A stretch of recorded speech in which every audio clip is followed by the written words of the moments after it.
Recent news, Pinterest failed to spend $500 million to go buy a company that does commerce. Pinterest cannot do commerce for the life of them. They can't build it. And apparently they can't spend $500 million to buy it either. So what are they going to do?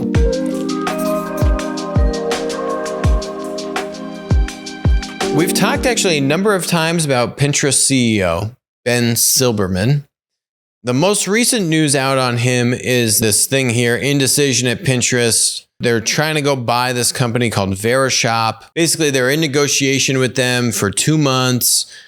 They're trying to get the deal done, but then the talks hit a wall as Pinterest CEO Ben delayed making a decision on the terms for a deal, frustrating Imran Khan, who is the head of Verishop. Turns out that maybe PayPal was going to buy Pinterest.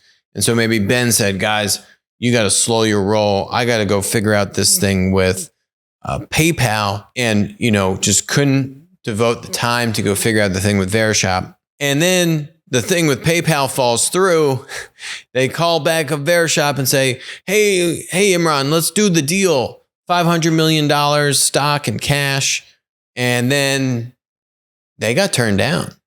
The article goes on to say it wasn't the first time a deal slipped through Pinterest's fingers. They were looking in 2018. What's interesting is we have talked more than once about Pinterest, and not in a positive light.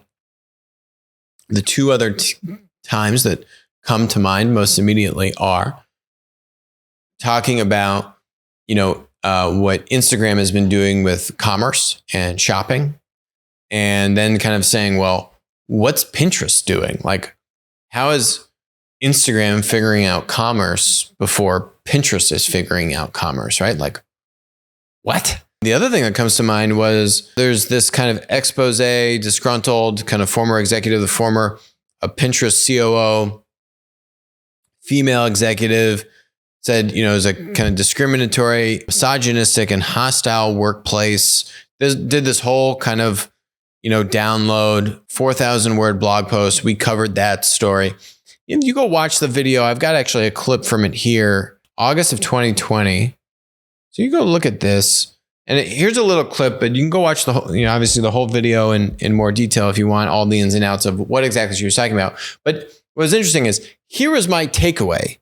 And by the way, you go read her blog post. She doesn't take shots at Ben, the CEO. She's kind of critiquing the workplace in general, maybe some other executives that she's working with, but she actually doesn't really attack Ben and say like, Ben did this to me, right? The CEO, like, this is all his fault. She actually doesn't take it there. But here's what I had to say on it. What is the real problem, or what is the real catalyst for change? And it sounds like, now there's two sides to every story, but it sounds like the CEO and founder of Pinterest is the problem and should be replaced. Because if you take it at face value, what she's saying, these are real problems, right? You want to have a culture of diversity, of making sure all the best people are contributing, pushing each other, challenging each other. It's the only way you can actually build a great business. I'll preface it that there's two sides to every story, but it was interesting to me, like, none of these recommendations here pin the blame back on Ben. That was the weird thing to me. She's not going after Ben. But I actually think, her critiques and the things that she was talking about that she had an issue with Pinterest were accurate. And I think have been compounded and evidenced by their failure to execute on commerce. And now, this example of a missed acquisition that then they tried to go back to and got turned down. Who gets turned down to give you $500 million? As I was talking about in this video, this was like almost 2 years ago, this video. CEO's problem. And now 3 examples, all leading back to problems that the CEO should be fixing. Hasn't fixed them, right? They're not innovating on the product. The former COO, right, was kind of critiquing the culture, the team makeup, the ability to speak openly and freely and challenge others and this kind of stuff, and what the board dynamic or lack thereof. You now see that in the lack to innovate, now the inability to kind of close deals and get growth through M&A, which, by the way, we've done other videos talking about Pinterest is in the sweet spot to do M&A fueled growth because they're kind of a mid-market public platform company. Your large tech monopolies, as we're seeing, are having real issues to actually do M&A to fuel growth, right? Like Facebook buying Instagram. Where is Pinterest Instagram? And they have, if they're not able to go and do their own product innovation, 17.5 billion market cap, then you got to go buy stuff. And maybe that can give you growth. But they're not able to do either now, right? They're not able to innovate on the product internally. It seems like they've got a gummed up mechanism to do M&A. That's not good. And then, 2 years ago, you got the COO leaving, talking about all these cultural issues. Seems like a problem. Seems like a problem with the CEO. Where are they on commerce, right? They haven't been able to figure out commerce internally.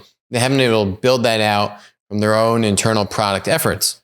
Now this story is saying, oh, well, they tried to go buy Verishop. Look at Verishop. It's in the name, shop, right? Commerce. So they couldn't do commerce internally.